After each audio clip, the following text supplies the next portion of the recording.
Right, this is a rebuild of a Wico A Wolseley magneto. You know it's a Wolseley because it'll have 906B on the front. You'll also find it's got the larger ob holes, normally about 11 o'clock to 5 o'clock.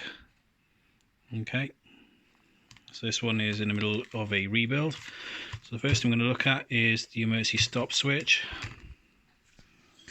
So you'll notice here we've got some insulating washers there, so make sure they're in good nick. They need to be pressed down into the hole, so it's good to do that a minute. Right, next up, it depends on what sort of system you've got here. I'm looking at this leaf type.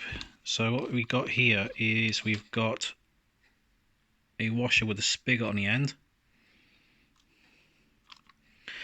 We've got a leaf, and we've got a nut. And the idea of this is this acts as an insulator and keeps everything concentric, so that when you press the button it shorts the mag out and returns the voltage back to ground, thus stopping your engine. Let's check that out a minute. Right, so what we've done here is you got the two insulating washers that are inside the hole there. We've got the leaf, then you got the plastic washer with the spigot on. I've put a little shockproof washer on there and a nut, in that order, down onto that stud there. If I can find my tester a minute. Boom, boom, boom. So if I put that onto there,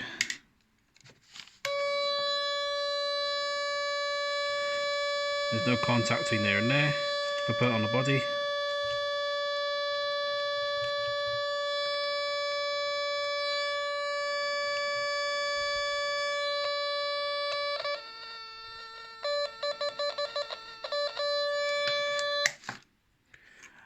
so that is a working stop switch. So that's how you rig up the stop buttons on your Wico A's.